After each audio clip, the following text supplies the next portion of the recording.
And welcome to the This Week in Worcester podcast. I am Tom Marino, editor of This Week in Worcester. I am here with Mr. John Keogh, who is executive producer of Manny J Media. Here we go again, Mr. Keogh. That's right. Are you excited? I am stoked, as the kids say. Well, the kids from 20 years ago say. We have to do big breaking news every week now, We do? right? Yeah. I mean, assassination attempts, president stepping out of nominations. We're just doing big things, bro. Every week now, it's like, what is going on? That's campaign time, so, the crazy things will happen. I mean, but unprecedented in our lifetimes, these things. You know what I mean? We've never seen this. We've never seen this ever. So we're going to start today because we typically try to focus on local stuff, but something kind of big happened today, so we figured we'd discuss it. Hard to avoid it. The current president of the United States has decided he will not run for a second term, and the coronation of Kamala Harris begins. Yep. We have a unique situation here where President Biden has been hammered by his own people for about solid almost 3 weeks running now. And he made the decision to step down. It's hard to believe that he made the decision on his own. It is what it is. It feels like that Dr. Joe Biden has a huge amount of influence there. And it sounds like there was, that he made the decision. I appreciate the decision. He's clearly deteriorated. We've all known this for years now. It didn't just start at the debate. And at least they decided to, cut their losses, I guess, and decide and move forward. It's really hard though, just thinking about the bigger perspective that now there's going to be a new candidate put forward, whoever it is, and I have to, as an individual voter, believe that they're telling me the truth when I know that they were lying about the president. Not that the other candidate doesn't lie, because he does constantly, right? That's not the issue. But the issue is that it's almost like there's no honesty at all in American politics anymore. And so it's hard to take those folks seriously and be like, okay, so this person now has the best interest of the country but just a week ago, Vice President Harris was on TV shows saying that Joe Biden's stronger than she's ever seen him, and he's completely robust and ready to go. And so it's like, which version do I believe? That's look, there's just the reality of it. I mean, there was a primary, as much of a facade as it was, and so those delegates are pledged to him, and if he doesn't release them, he's the nominee. And so if he's saying he's not going to drop out, what else are you going to say besides he's great? When you're hurt. I don't necessarily hold that against her. I look at it. I like the George Clooney. I'll use the George Clooney one. That one's the one that bothered me the most. So I watch these fundraisers because I'm a political dork and I like to look at all the different people and all this stuff. It is what it is. That's what I'm into. It. I like it. And at the big fundraiser out in California, George Clooney was on stage, saying that he was fighting Joe Biden and he was the best ever and we're gonna win and all this other stuff. And then after the debate, then he turned on him. And that is cowardice, in my opinion, because if he truly was concerned about his health at the event that raised millions of dollars, then he should have said it then. Now I get it, political calculations are political calculations. I understand the decision-making process. However, this is the problem that our country's in. We have no one on any side that has true political will or courage to make the hard criticisms that have to be made.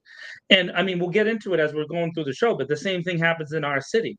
People are literally afraid to say things that are obvious to us right in front of us.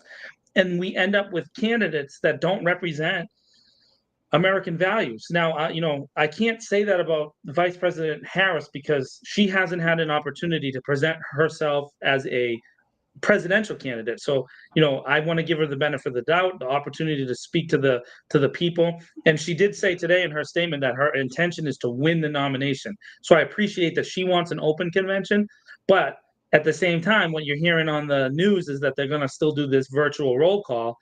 And so there, you know, is it truly an open convention? Probably not. No, it's her. Um, Yeah, no, it's her. and so, but by the way, let me just say this about all these weird legal challenges that they were talking about in various states around the country. That's nonsense. Those states, they do this every year just to get themselves attention, and it's not, you know, whoever's the nominee is the nominee. That's it. It is what it is. And to say that they can't, oh, it's too late in the process, it's going to be really hard to print the ballots. That's bull. That's nonsense. No, I don't want to hear it. I don't believe anything that those people say either. So if those legal challenges come up, I reject those out of hand. Those are nonsense. Because whoever's yeah, I mean, the courts will too. Yeah, there's nothing there. Yeah, and by the way, in most of the time, even the conservative judges have rejected those challenges on a regular basis as nonsense. So let's just move on from that, you know. But you know, I thought I read Robert Kennedy's statement too today, and you know, he said that. So it's interesting. He's an interesting guy. He's positioning himself as, hey, listen, if they had done this 7 months ago, I would have run for the nomination as a Democrat. This is why I left the party. Which of course now he's changing his position too, right? So like, spin is spin, man. he's a quack. Yeah. So the situation is that all the money that Biden has, you know, the Biden team has raised, it's I guess about $90 million right now in the bank. And the only person on the planet that he can transfer that money to is Harris, because she's on the ticket. And so that's pretty much going to be the thing. And you know, he was probably the only person, in my mind at least, that can lose to Trump. But she's a close second. She's just as unpopular as Trump is, and is not ideal. Yeah, I mean, so of course they're going to bring up the stuff when she was a prosecutor in California. I mean, I was talking about this on the phone with Manny earlier today. It's the same playbook kind of.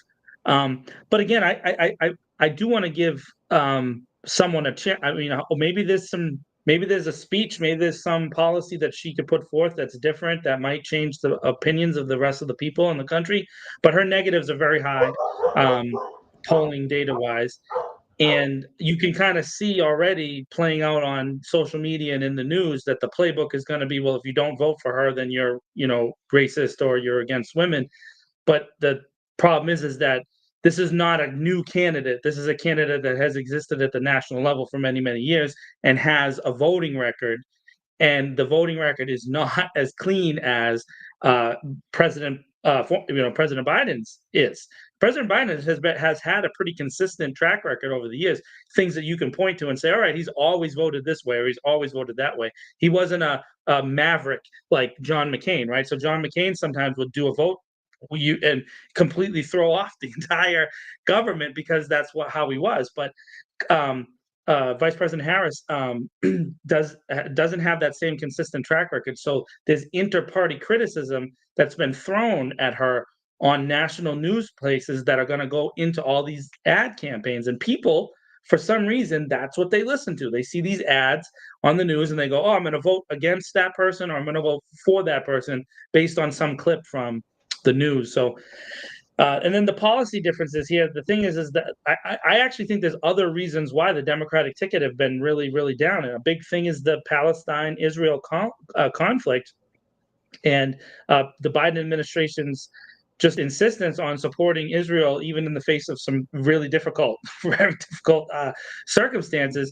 And Vice President Harris has done the same thing publicly. So those things have created voter lack of enthusiasm, and usually you can win or lose national elections based on enthusiasm. And I think that's what you're going to see here is I don't know that the Democratic base wants to even go vote, you know. So I would love to see a competitive election, but some of the polls coming out of the battleground states are this is why I think that this decision was made today. The Michigan poll The USA Today Gallup Michigan poll has Trump leading by 15 in Michigan. That poll is out of nowhere. Those Yeah, numbers, that's like, that's a huge jump, a huge gap, and I don't know if the polling is correct. I think it might be more based on it's not telephone yeah, polling, well, which is whatever. It's an outlier. Yeah. yeah, it's an outlier. But if that poll, hit the news cycle yesterday, and when that poll hit the news cycle, Joe Manchin came out against Joe Biden again, Why? centrist Anybody cares Democrat, what that scumbag has but to say? he swings the way the wind swings. That's what I'm saying. I mean, I agree with you. I think Joe Manchin is one of the biggest flip flopping hypocrite politicians in the history of America. However, where he publicly makes statements is like where the wind blew. You know what I mean? So it's kind of like, oh, he heard what they were going to do, and so he made his statement before. But I think that's what Yeah, he he's sandbagged him. irrelevant. He's He irrelevant. sandbagged him. Yeah, yeah. The guy's a piece of garbage. But he might actually have a tough election there in West Virginia. He's not The running. polling. He's stepping aside. No, I mean the Democrat Oh yeah, that's no, the replacing him Republicans winning that seat. Yeah. is losing. So I mean the Senate is in question. It's going to be a really tough election cycle. I don't know what's going to happen. I really don't. Yeah, I mean, the best thing for the look. I mean, I'm sure that there's people that aren't going to vote for Democrats. They'll vote third party or independent or whatever, based on some of the horrific, awful policies of the Biden administration, specifically in Gaza. But I mean, in the end of the day, Donald Trump is the most polarizing human that's ever lived. And Yeah. people are So going to come out and vote.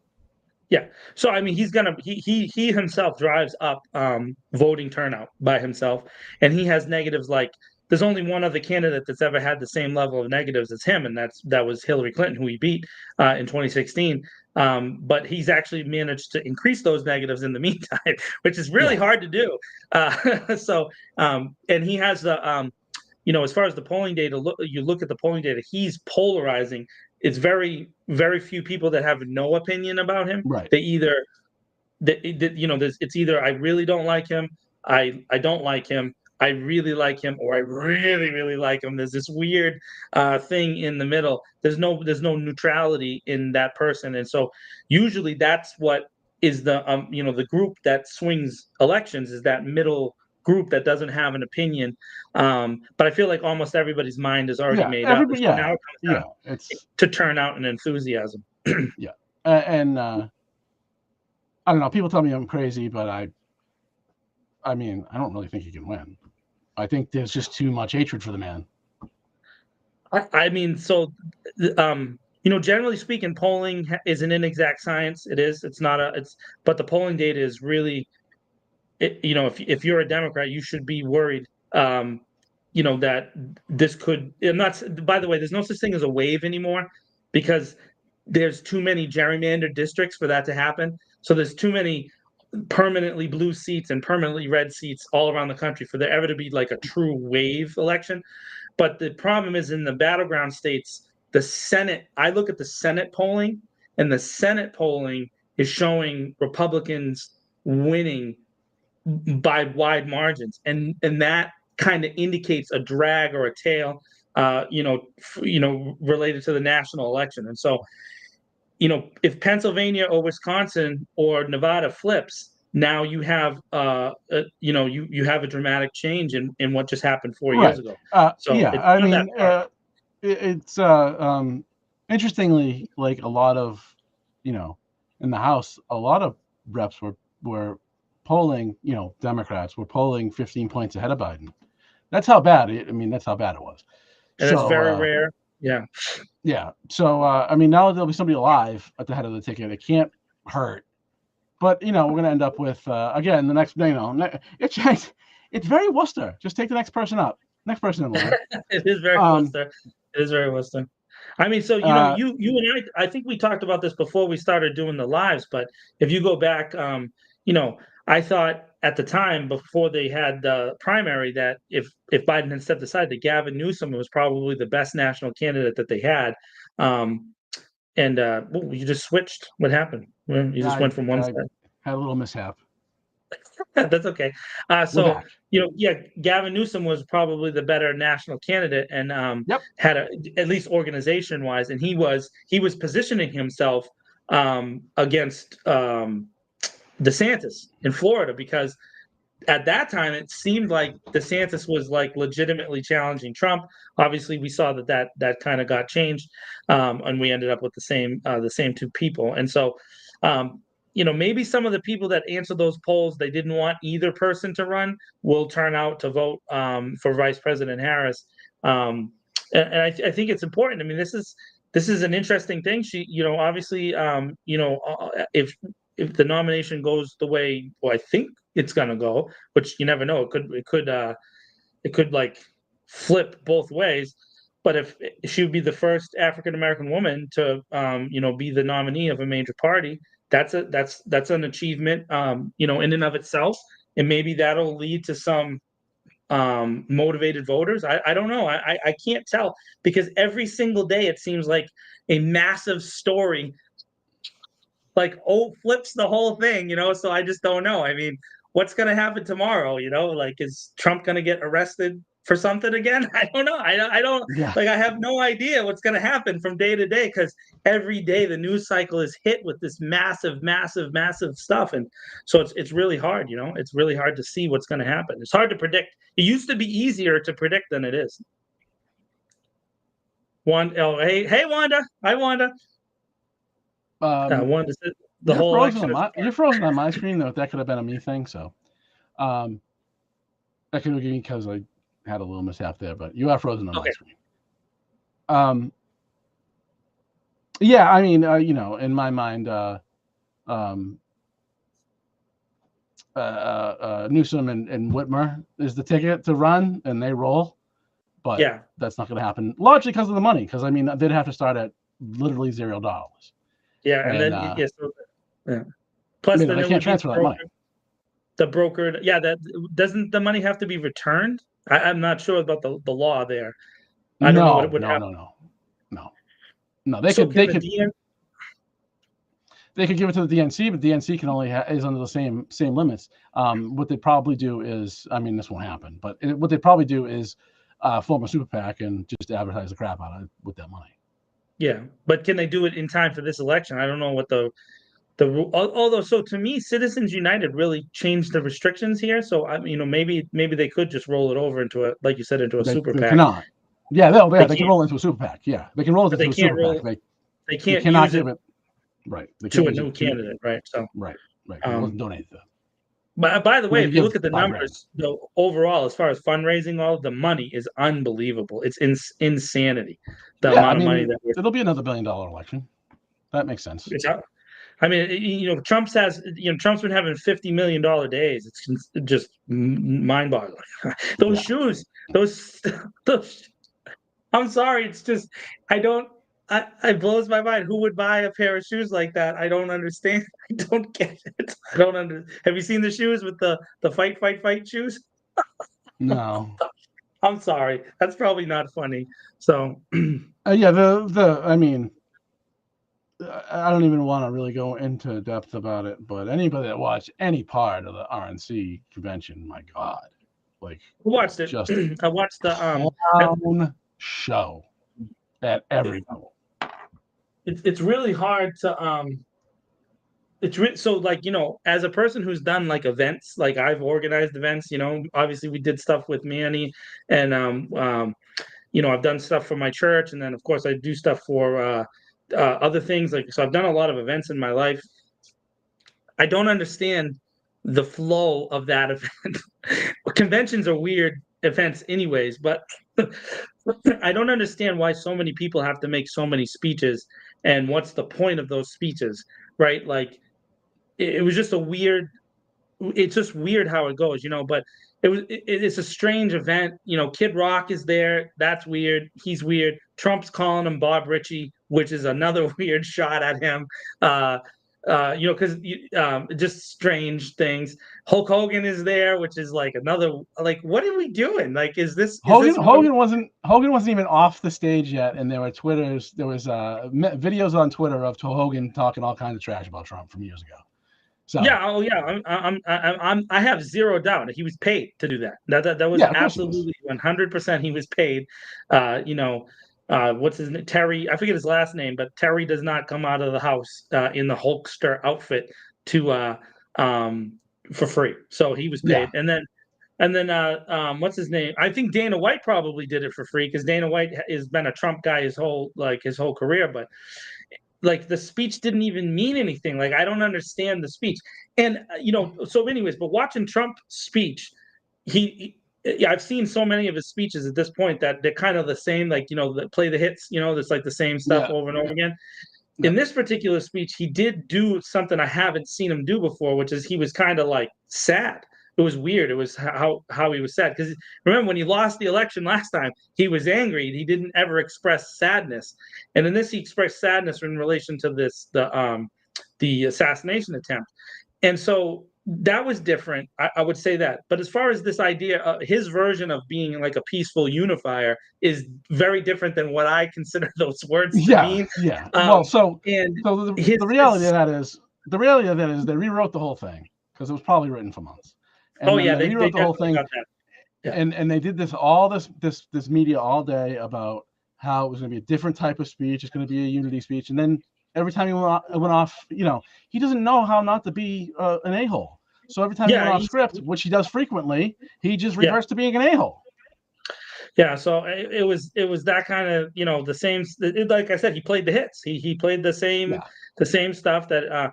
But I will say this: there was two interesting things that he said, and he's now been saying it at the rallies too, is that he's openly said that the Project 2025 is from right wings. Like he calls them, he used the term far right, and he's been using it now Which in is the rallies hysterical. which Yeah. is really not just hysterical, but it really is a very interesting shift. As you and I have talked about this before, there's no real left here in the United States. Which is hard to explain to people, but Right. in Europe there's a different kind of left.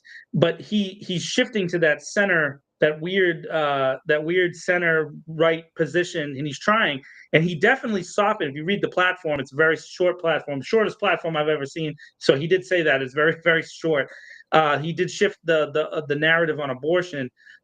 He softened the Republican platform for the first time in my lifetime that I ever remember it being as soft as it is. It's still a pro-life position, but it's definitely not the same thing that Well, it was right, even 4 years ago. because they're all beholden to him, and this man has no core values. No, that too, but I also think that he is a political operator and he recognizes trends a little bit, and he Yeah, knows he'll that say what he thinks people want to hear.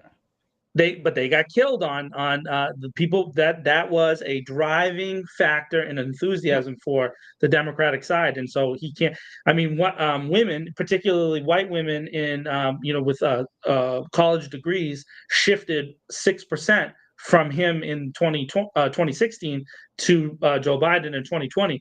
And that was the biggest particular individual demographic shift, and it crushed him in many of those battleground states because that is a major voting block. And Yeah. so I think he's making an appeal to that block by making that little shift. It's a small shift, but it's a shift. And so those are things I look at, those little tiny details, and say, why are they saying this or why are they saying that? So it's interesting. Not only that, they have we talked about this before, like campaign surrogates. These are like people that have like a senator or a representative. They're like out there setting narrative tones for certain things. So they got Tim Scott now. Tim Scott's new thing is to go after Project 2025 and criticize the former Trump officials that were Yeah. signatories on it, and say that, oh well, he fired him, but one of them is Mike Pence. So it's Yeah, like, the thing is well written and well done. It's just a cacophony of badass ideas. I mean, it goes well beyond any sort of kind of libertarian type of view of like, yeah, they'll eliminate the Department of Education, which libertarians say that doesn't belong there, whatever. But it goes well beyond that into just, yeah, it's firing, nonsense. firing anybody who doesn't take a loyalty oath, or execute like, civil servants, people that work in jobs, right? Not not political people, people that work in jobs like the State Department and whatnot. And if you're not aligned with, it's just you take all their union rights away, and that way the president can fire all of them he wants. It's so nonsensical that I'm sorry, but to me, it seems like a plant. Like it's so ridiculous. I have a hard time believing it's real. There's one particular thing that says every public school kid has to take a military entrance exam, but every private school kid is exempted. Yeah. If you're rich, you don't want you getting killed in war. That seems fake, Tom. Like, I'm sorry. I have a hard time that's what these people are. They really believe that? That's crazy. So, I mean, if someone truly believes that, if you out there listening, you and I are not on the same page, because I cannot get with that at all. Like, that doesn't make any sense. Like, so rich kids don't have to go to the military, but poor kids do. That's what you're saying. And you're writing this. This is what people don't really understand is like, well, first of all, the president of the Teamsters spoke at the Republican convention, and it was, pin drop silent in that room when he spoke. Yeah. Like, these people hate working people. And then after doing the interview he did, after he spoke, they do the little whatever, the one-on-one, he was like, oh, well, Joe Biden's the best, the most pro-union president this country's ever had, right? So he was just going to like spread the brand. It seemed like he didn't expect to win anybody over there, but these people. The thing about the difference between I say this a lot and people don't seem to get it. The difference between the Republicans and the Democrats is the Democrats have to pretend like they care about unions and working people because they need those votes. Republicans swore those votes off long ago. Right. And they don't care. And Trump is the only national candidate who has ever, at the Republican side, ever even indicated an interest in the union workers, which is what I think is, this is what I mean when I say he's a political operator. He was a New York Democrat for 30 years. He knows kind of what people who vote, and he knows the union machine turns people out. They do. They get people to go out and vote. Mm-hmm. And so he made that little mini pivot. And I think that aggravates people like, hey, wait a second. We've been going for those votes for years. What do you mean? And so those are the kind of things. I think the narrative that's saying that he's an idiot is a bad narrative, because he makes decisions like that show that he's shrewd, and he, like you said, he'll say what's needed to be said to win the vote. So he had since when does the Teamster president talk at a Republican convention? It was nuts. Yeah, I don't understand it. I don't even know why he bothered. But and so to me, you could hear a pin drop. It was crazy. It was insanity. I couldn't imagine that speech. But what that speech to me does is this was a reason why I thought, oh, it's in the bag for Trump to win, because now there are people in the unions that will now vote for him because this guy went and spoke at that convention. That alone indicates, oh, we're okay if you vote this way or that way, which to me undermines the entire process, the entire idea of a voting bloc for the Democrats being the union labor. When you have this guy up there, he just legitimized Trump for all intents and purposes on that particular voting bloc. So there's a lot of things happening that just don't make sense to me, man. That's what I mean. I have a hard time believing what's happening. Leanne says, what did Wanda say? Wanda said poor kids. Yeah, that's true, Wanda. Poor kids have always been on the front lines. And then Leanne said military exam. Yeah, we got to make Leanne and Wanda are both going to have to take the military exam. You guys are getting shipped out. Anyway, we're sending you guys on the front lines. Oh man. Anyway, so I mean, I feel we did enough on the big stuff. No, right? It's generally good that the guy who can't complete a sentence is getting out, because he wasn't going to win. I just don't know that the person that's behind him is going to be any better. And I will say this: I don't know how much influence President Biden had on this decision, but for him, in my opinion, it's clearly the best decision. Yeah. It does make him look like he's willing to sacrifice his own personal legacy for others. Yep. Whether he made the decision or not, it's a good look for him.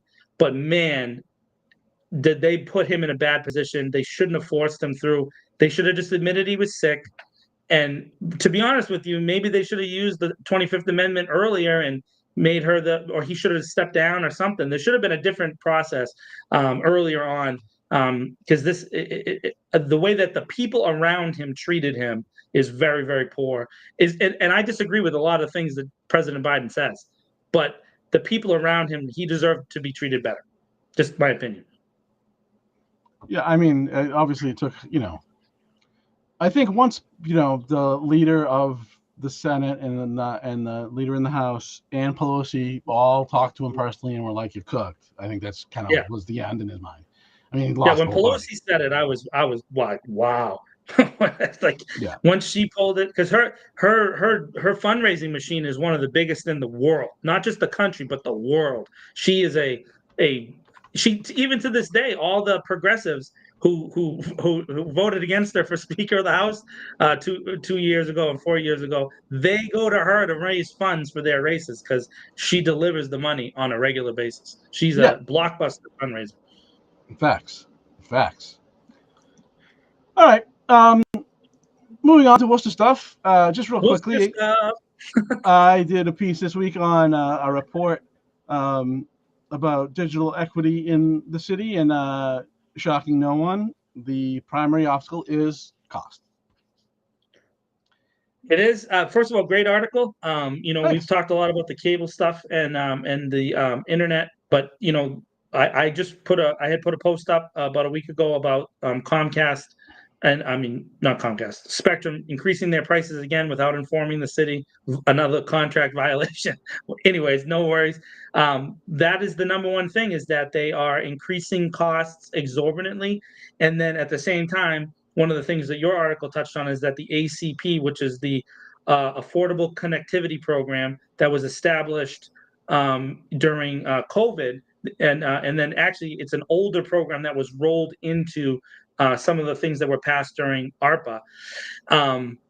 The Affordable Connectivity Program was designed to help people whose incomes were lower to receive an offset, not a cash rebate, but an offset on their bill for broadband internet. So normally it would be anywhere between $20 and I think the cap was $50, but it depended on your income level. You would receive a rebate from the company directly. So you get a bill, your bill would be $70. They would take $50 off and only charge you $20.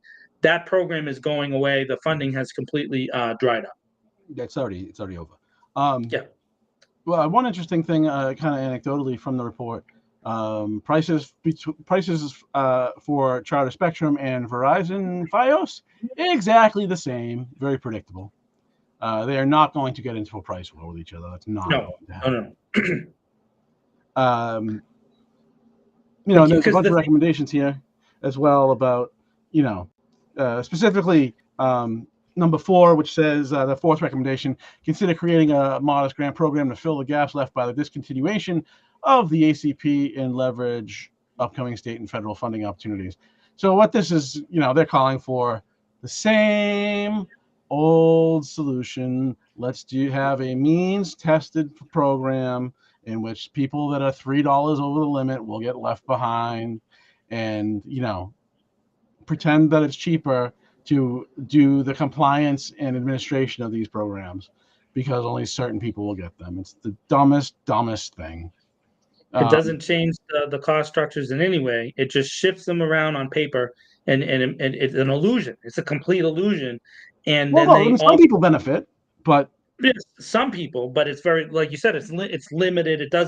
What it doesn't do is it doesn't give the connectivity that we know is a modern need for economic change, right? If you wanted to move your economic status, you need access to the internet nowadays for almost every job, and or small business. You need to be able to connect. Right now, you and I, we're doing this thing over the internet. It's a broadband internet connection, Wi-Fi, all those things. They cost money, and this connection is Leanne's, and she pays like 150, 175 bucks a month for this business level internet, and Manny J Media, Hollywood Film Group, we all benefit from that contract that she has because she's paying for that bill. And not having a different price structure or something accessible that's like income related, like you said, means tested, we end up what she say, she said 120. So I was a little bit higher than I thought than it is, but still $120 just to have the internet. Just shows you that's a significant cost for people. And how do what are they going to do? What you brought up here is the Chattanooga program, the municipal broadband, which has brought money back to the city. Not just that it created a price structure that was different. It's that it brings income in, because what happens when the program is centralized like that, advertising dollars flow through that network, and that advertising dollar increases a municipality's budget. Shrewsbury, which has had a much shorter program than Chattanooga, is experiencing the same thing. The revenue projections that they had originally projected are increasing every single year, because part of what happens when the show flows over the wire that is owned by the city, the advertising dollars have to be sent down that wire too. Those are part of the cost projections. And of course, Comcast, Charter in this particular case, one of the things that I argued about is that should be included in our deal in the city. And of course, they fought back tremendously against me on that when I was with the cable television advisory committee. Sorry. Yeah, it's and I mean, I made a big deal in my piece about. I use this piece for a couple of different things, really, to grant a couple axes. One is, no mention of a municipally owned system in this report at all. And there's 100, not 100. There's 6 different orders that are unanimous from council asking for various things, including the last one, a feasibility study, which the city manager indicated that it was going to happen, and then he just, let's hope everybody forgets about it. Yeah, it's just silence on the issue. Yeah, 100%.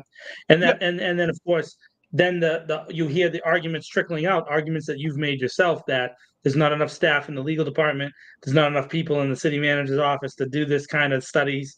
And then of course the city council doesn't have the staff to be able to do their own studies, and they don't have a legal advice to do so then it's just a cycle.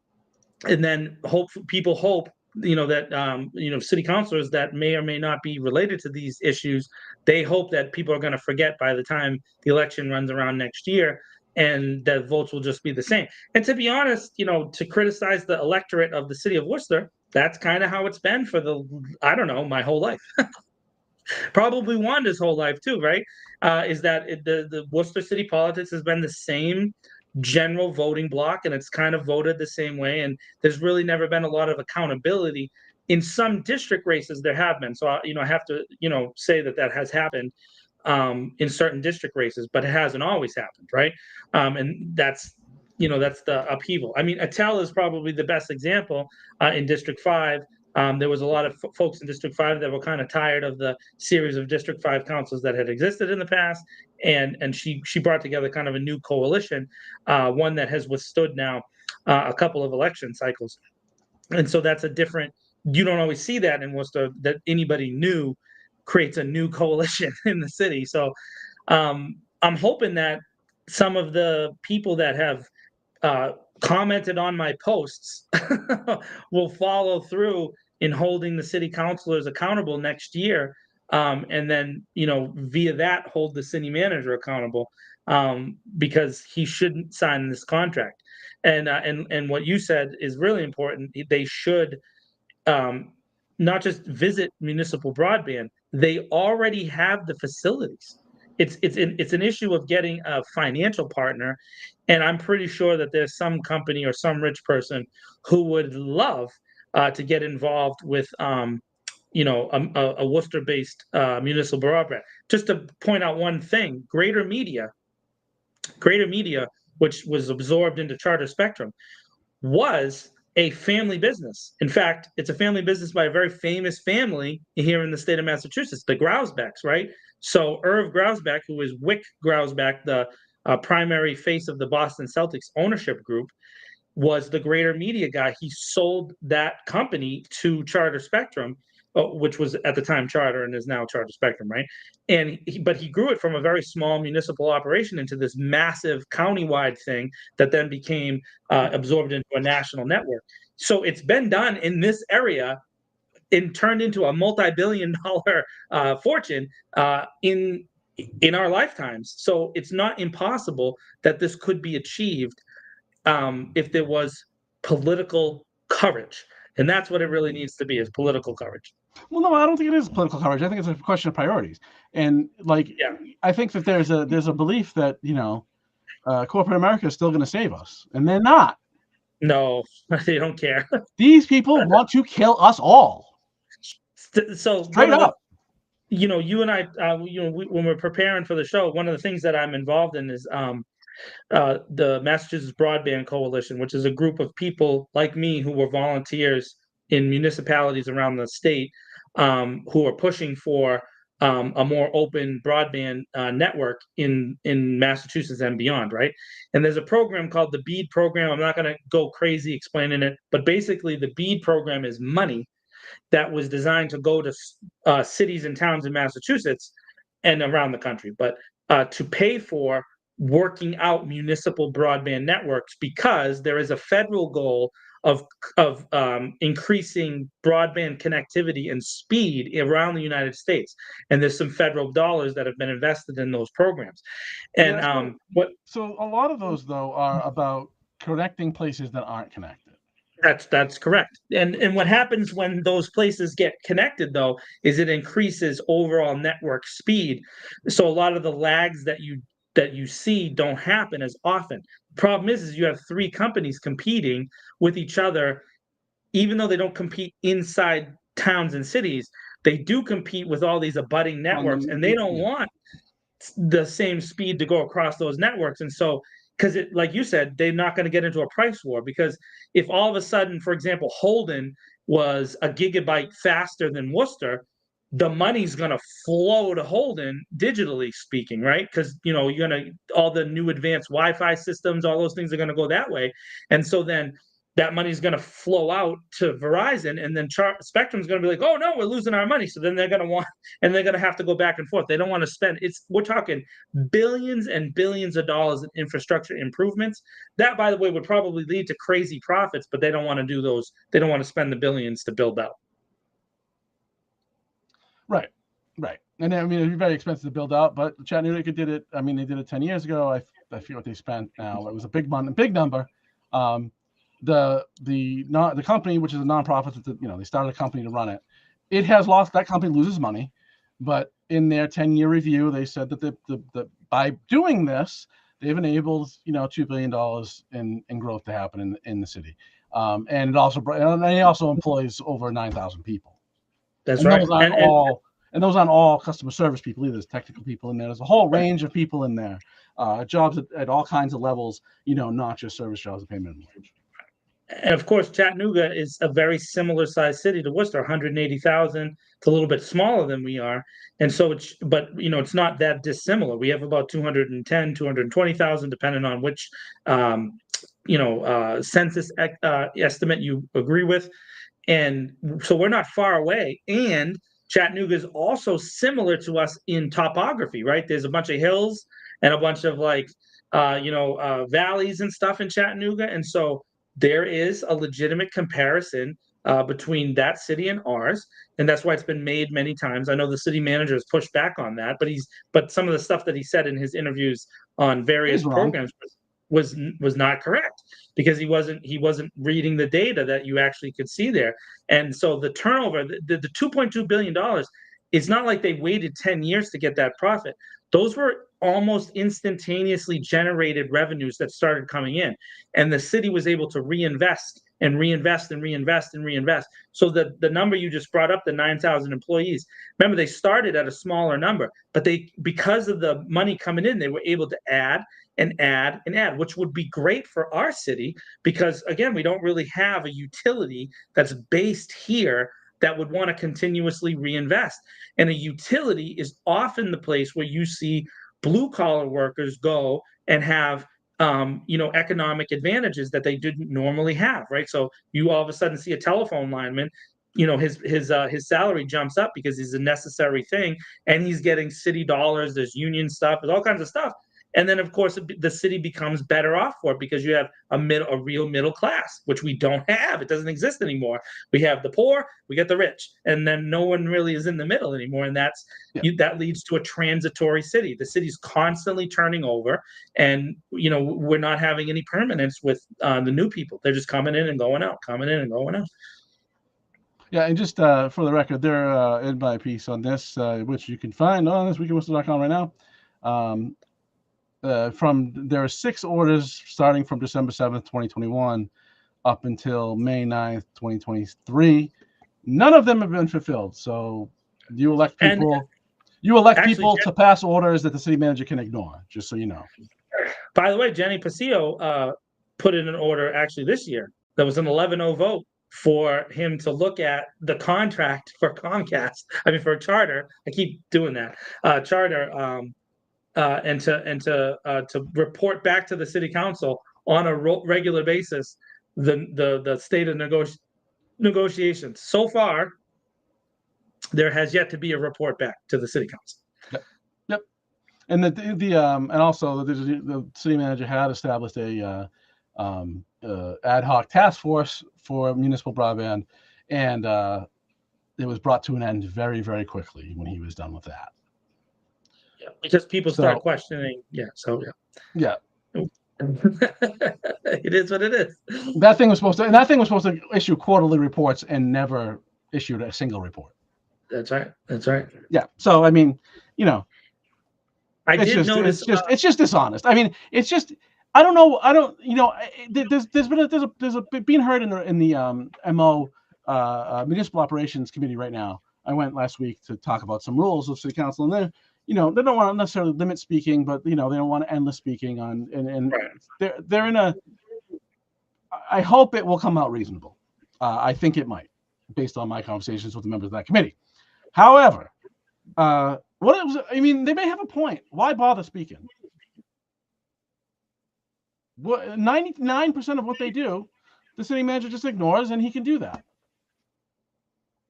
It's really astounding.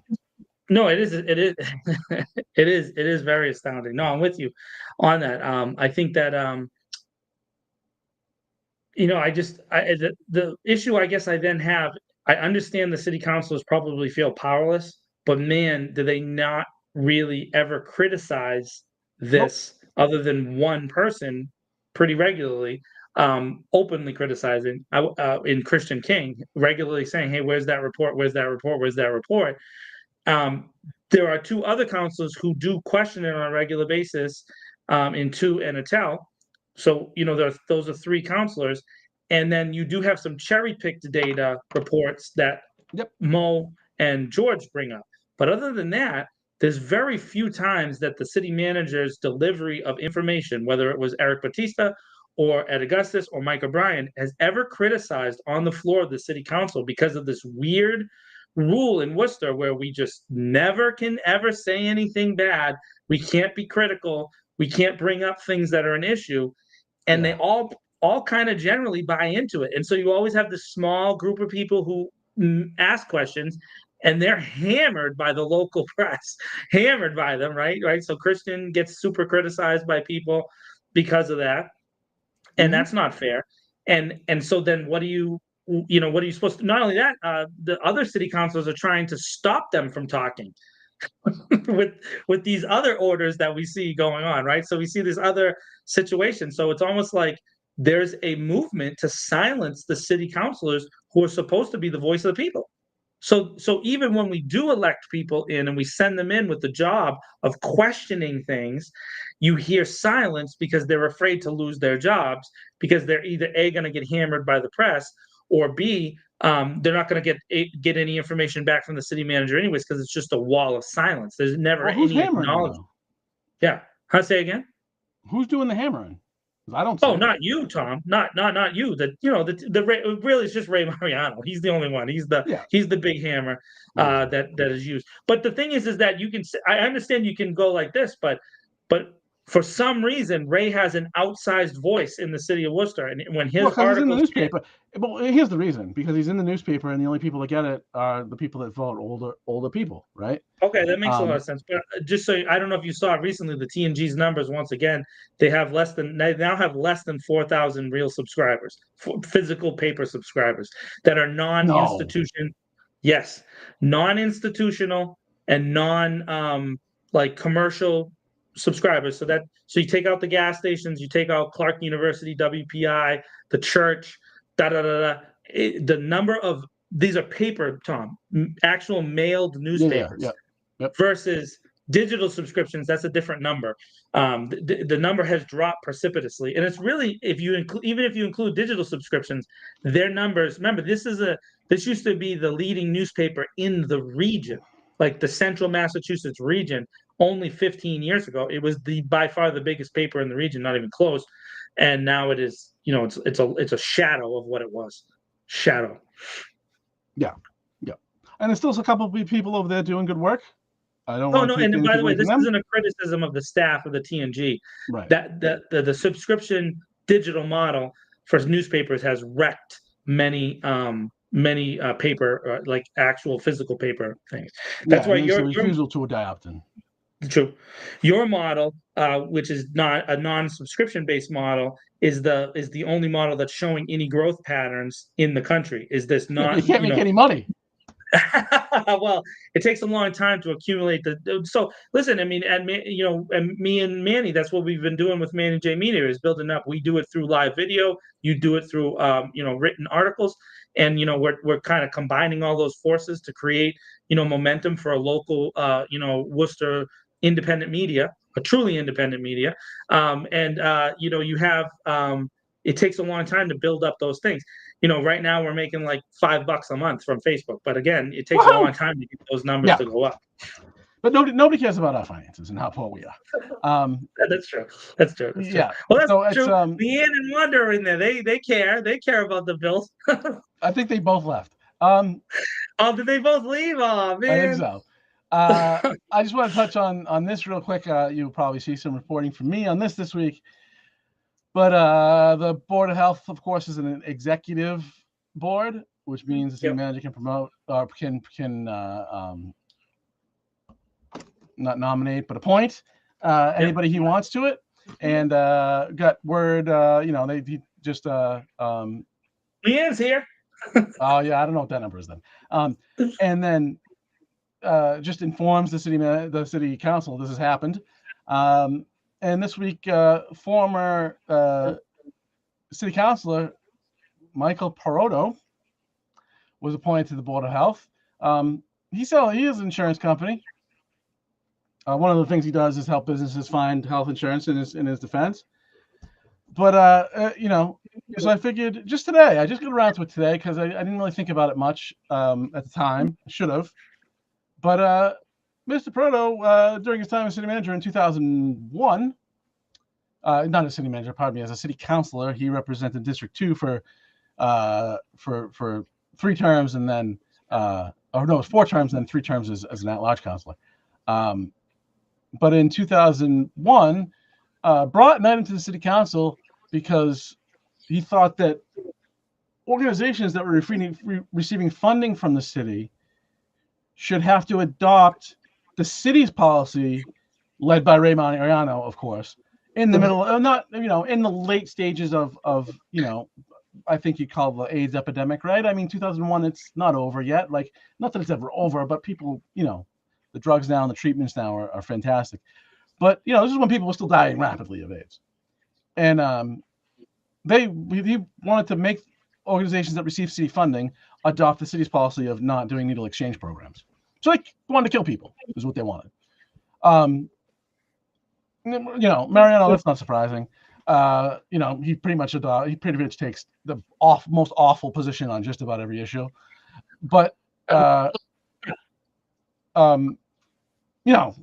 is what we're pointing to the Board of Health. Like, what are we doing? What are we doing? So again, this shows you. This is the biggest criticism I have. You and most of us have of Worcester City politics is that there's this very small circle of people and ideas, And because of that, you have this recycling of people and ideas, and you don't have any real measurable change other than the developers get to build new buildings. Other than that, Oh, no, a you couple, know, wanting so and to. yeah, Don't even get me so started.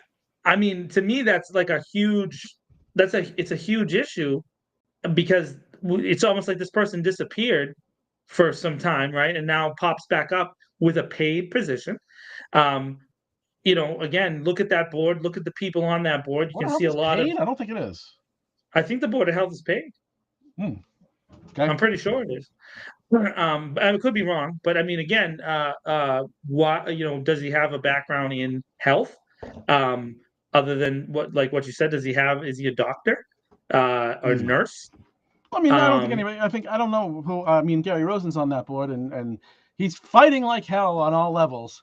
To get the state to approve safe injection sites, which will save lives, yeah. unlike being against needle exchanges.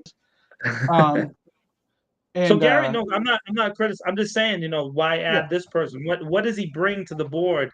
And again, looking at the roster of the board, is anybody else even going for this? I guess is the thing is like maybe that's part of it. Maybe there's only a small group of people who even go out for these positions, or even try for them. I don't know. I'm not 100% sure who, what, where, why, when.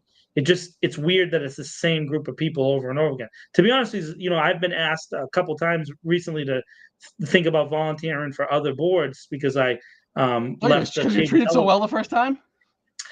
And but again, I also don't know. Can I do anything on those boards that makes it more effective? On the cable television committee, the five guys, we worked really, really hard together and we produced, I think, a pretty great report considering we were all volunteers and non-experts before we started, and none of us were municipal broadband and cable television contract language experts, nor do we pretend to be even now. I know a lot more than maybe the regular person because I had to learn about it. But I'm not an expert by any means. And I just don't know. Do I want to get on there? And do they want me on there? Now that I've questioned them openly, would they want me on one of those boards? Right? So that's No, that's the other thing. no, absolutely not. Listen, you're there. You're the robust report. I love it, Leon. Your job is to parrot his position, and if you don't, you're problematic. And And that's then you're that's weird. that's Then you're weirdly an employee, and you can't bring stuff to the city council. Um, uh, I I find just all my just real quick about relationships though. I find all the relationships I have in my life where the person has a different opinion than mine to be valuable to me because right. I get to hear the other person talking that has a different idea than mine, and Yeah, then but I get listen, to listen. hear. That's fine. But the reality is that the city manager right now can run the entire agenda, right? Between his ability to pick and choose which reports that he returns to them, he basically wholly controls. Not wholly. That's unfair. But he has a great deal of influence, with a like a firewall of last resort, which is the solicitor is involved in what can go on the agenda, right? So Right. it's all his agenda. It's all his agenda. The whole city is his agenda because he can basically control what city council knows. And that's so then that goes back to the city councilors. Like, where's the only thing they have left then is public relations, right? So that's the No, only thing they have. George Russell said it. I was shocked he said it on the floor. I forget when now. 2 meetings ago, maybe. We need to do a home rule and make this actually a strong council, and he's absolutely right. Oh, George, yeah, no, but I'm saying that I agree with George. What I'm saying is that right now, until they do that, until they change the structure of the city, the way it works, the only thing they really can do is criticize from the floor, and it's very Mm-hmm. rare unless it's a pet issue. And to me, the criticism should shift now from the specific issue to the overall mechanism of power. So it's like, hey, listen, there's this issue where housing, parking, street design, cable television, safe injection sites, where the RMV is going to be, unhoused policy, new housing development. All of it is being operated by the same municipal mechanism, which allows the people no voice and accept to vote those people in. And then their job now is to fight back with their words, which they don't really do, except when it's something that is really personal to them. And it can't be that way anymore if we want a city that's supposed to be world class, right? A world class city is run in a democratic way with open conversations about new ideas and challenges and different things. And we don't have that here. We really don't have that open conversation. A lot of secrecy and decisions that are made behind closed doors. And that shouldn't be the way it is. Yeah, I mean, I think what we've seen here with this appointment, and look, that was 20 years ago, more than 20 years ago. Maybe the man's changed his opinion on stuff. He probably has. Well, let's get him to come on the show and talk to him about why he wants to be on the Board of Health. but the what I suspect is that this is the beginning of remaking of the Board of Health, because this Board of Health unanimously voted to support safe injection sites, and everybody, from the city manager through all the, through most of the councilors, definitely not all, but most of the councilors are just allergic to this topic. They don't want to talk about it. They don't want to be forced to take a position. So, and I agree, they do avoid taking a position. But here's the thing about these safe injection sites, and I know that some city councilors have started watching the show, and I hope you hear this really clearly. The science, the actual science, the data behind safe injection sites at this point is so robust. You look foolish being against them. They have proven over and over again, and they do not increase site-specific overdoses around the buildings of them. There's no data to support that. They literally increase the overall health of a city in every single municipality in the world that they exist in. There is no evidence of this other position. Like, that's the thing, like, Tom, and then we're not talking about a study paid for by, progressive. I'm not progressive. It's not paid for by, we're talking about studies paid for by the Republican National Committee. Safe injection sites. Guess what, guys? They're a good thing. It was the state harm reduction council or something. It was a temporary. I forget exactly what it was, something like that. But and they came back and they found at the time, which was years ago now, that there was more than 100 of these sites across the world, and no one has died at one ever. That's because that's the whole point of a safe injection site is to prevent that. That's literally what they do. They stop it. That's their job. So, So it's it just keeps being, in a more general sense about council, it just keeps being kind of further reinforced just how overmatched, not because of their ability, because of the situation that city council is. I mean, I've been waiting. I'm now to the point where the city administration loves me. I don't get responses from the media person. I finally filed an appeal, by the way. Put this out there. I emailed it on Friday. I finally filed the records appeal because we're like 75 business days beyond my request now, and I just don't get responses. I have tried to be so nice to them, and I will continue to be so nice to those people because I know they work hard, and I know that they're in over their heads with the level of work that they have. But I need records. And I have a pending request for the list of pending reports, and I wonder why that's not being expeditiously provided. Oh, so Leanne wants to know. So Leanne, Tom filed a public records request a couple months ago. They haven't responded to it in the time that they're supposed to. So he filed an appeal on the public records request. Yes. So that appeals goes to the state's records division. Which the funny thing about the public records law, by the way, is there's no enforcement mechanism. So really, the administrator of records, who must have the most frustrating job on the planet, writes a letter to the city or whoever and says, "Hey, you should do this," and then they ignore that, and then that's it. Then you can sue them. Yeah. And then, if you go, this is actually another article that that things it's touched in a bunch of different places that you've written. But the city has lost these records lawsuits. I think Neil over at Patch is like 9-0, and I know the Telegram and Gazette has won a bunch, and I don't know if they've won them. And it's like Neil has won a bunch in a row. I don't know the exact number. Don't hold me to that 9, but I know he's won a bunch of appeals in a row.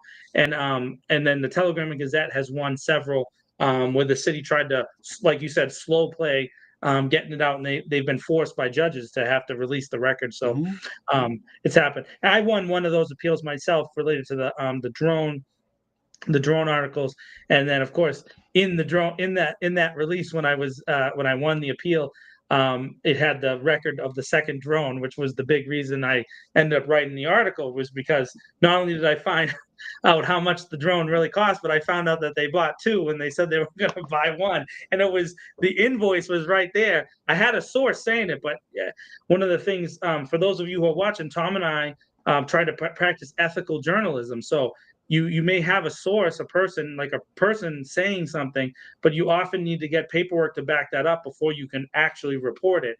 And so that's what we try to do, is you try to have that second source before you report. And so Tom's looking for that extra backup with that particular records request.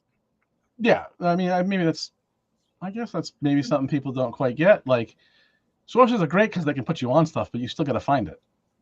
Yeah, right? Yeah, you have to do the work. It's hard being a reporter in any capacity is hard work. So because people will lie to you straight up. They will, or they'll be wrong. I'm not even that they'll lie to you; they'll just be wrong. Yeah, we had a story reporting the thing that isn't true. Yeah, you and I there was a story we had, that was related to a municipal agency. That's a good way to say it. And someone was saying something bad about someone, and we were unable to track down a second source. And we tried, and we shook all the trees and knocked on all the doors, and we couldn't find the information, and so we couldn't report it. Other outlets might report information like that, even if they don't have the secondary sourcing. So that's where we're at today. I only yelled once. And we're way earlier than last week. Nice. Yeah, we're getting good. We're getting good. Hey, so let's I got a new one. Remember, we got to end on something sweet. You ready for this one? Oh, you're sweet. Favorite hard candy? I don't even know. Jolly Rancher. I knew you were gonna go. Which flavor Jolly Rancher though? Watermelon. Watermelon. That's been a million years. I'm a grape guy. I've always been a grape Jolly Rancher guy. I like the purple ones. I don't know if maybe it's been because those are the ones no one wanted, and I just ended up liking those. So there's that, and I love root beer barrels. Love them. Oh, I don't like root beer anything. But the thing is, when you eat root beer barrels, I used to eat them like this. They give you canker sores.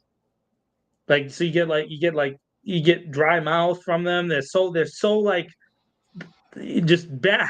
Jolly Rancher. So actually, I should probably amend my answer, because by far, I mean, I'm not really much of a candy person at this age, but as a kid, by far the most hard candy I ate was it Warheads that was super sour?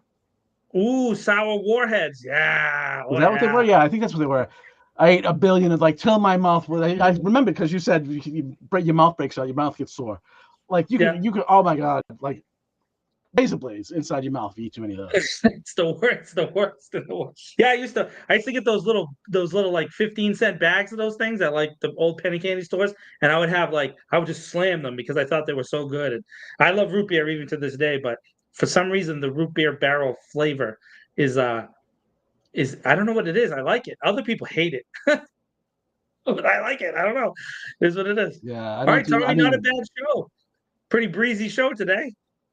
Yeah, we're getting out of here. We're at 1:10. That's good enough. That's before 10 o'clock, dude. It's 9. It's 10 of 10. So we're getting out of here. We're gonna get a nap in. It's gonna be nice. You mean a nap till the morning? That's called sleeping. Yeah. Well, yeah, but you can just call it a long nap instead of a short nap. It's a long nap. As long as it's No, not it's not dirt going to nap. catch on. I'm gonna try to get it to catch on. Long naps, everybody. Just as long as it's not a dirt nap, I'm into it. Uh, All right, kids. We will try and screw it up next week. For now, this is This Week in Worcester podcast out.